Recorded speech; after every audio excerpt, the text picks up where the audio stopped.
संगीत, सोचो तो कहाँ नहीं है संगीत। पक्षियों की बोली, नदी की कलकल, झरनों की आवाज, सब संगीत ही तो है। मन परेशान हो, व्यथित हो या खुश हो, उन इमोशंस को ज्यादा फील करने के लिए हम संगीत का ही तो सहारा लेते हैं। और आज का दिन बहुत खास है क्योंकि आज के दिन ही तबले पर अपनी उंगलियों की थाप से जादू का संसार बना देने वाले जादूगर उस्ताद जाकिर हुसैन का जन्मदिन है। तो आज के स्पेशल रिपोर्ट में जानेंगे तबला सुल्तान जाकिर हुसैन के बारे में। उस्ताद जाकिर हुसैन का जन्म 9 मार्च 1951 को हुआ था। तबले का जादू उन्हें विरासत में अपने पिता से मिला।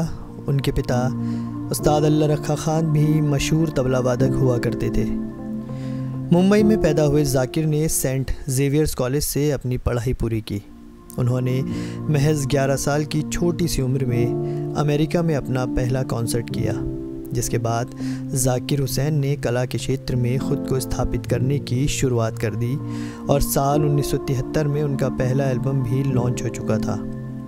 Living in the material world नाम से इस एल्बम ने खासी वाहवाही बटोरी।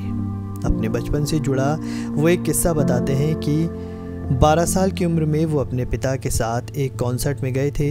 वहाँ संगीत की दुनिया के कई दिग्गज मौजूद थे, जिनमें पंडित रविशंकर, उस्ताद अली अकबर ख़ान, उस्ताद बिस्मिल्लाह खान समेत पंडित शांता प्रसाद और पंडित किशन महाराज जैसे दिग्गज मौजूद थे।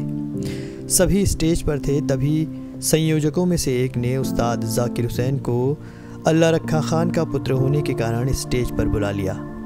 मंच पर अपना प्रदर्शन ख़त्म होने के बाद उस्ताद जाकिर हुसैन को 5 रुपये दे गए। जाकिर हुसैन कहते हैं कि वो उनके लिए सबसे कीमती तोहफ़ों में से एक था।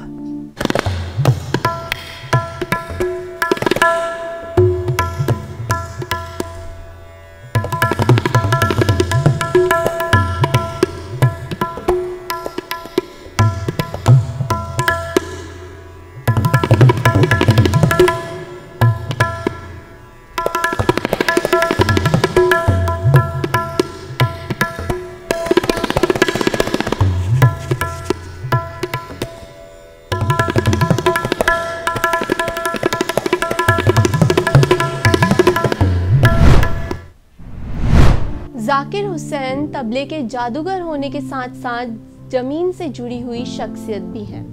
अपनी इसी खासियत की वजह से उन्हें संगीत की दुनिया का सबसे बड़ा सम्मान ग्रैमी अवार्ड मिला, वो भी एक बार नहीं बल्कि 2 बार। हालांकि इतनी लोकप्रियता और पहचान के बाद भी जाकिर हुसैन ने कभी भी खुद को बेस्ट तबला वादक नहीं माना, बल्कि अक्सर कई साक्षात्कारों में वो बताते रहे हैं कि खुद उनके कई साथी उन जितना या उनसे भी बेहतर तबला बजाते हैं।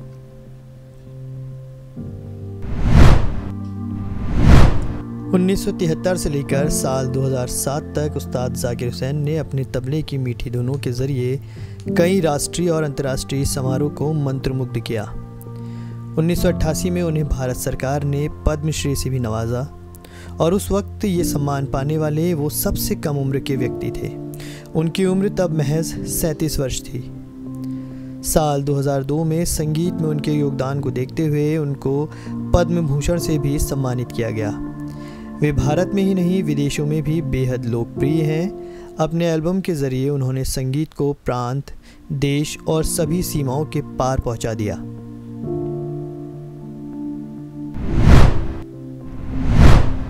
जाकिर हुसैन अक्सर ही भारतीय शास्त्रीय संगीत और वाद्यों के बारे में कहा करते थे कि हिंदुस्तानी संगीत स्टेडियम के लिए नहीं है बल्कि यह कमरे का संगीत है।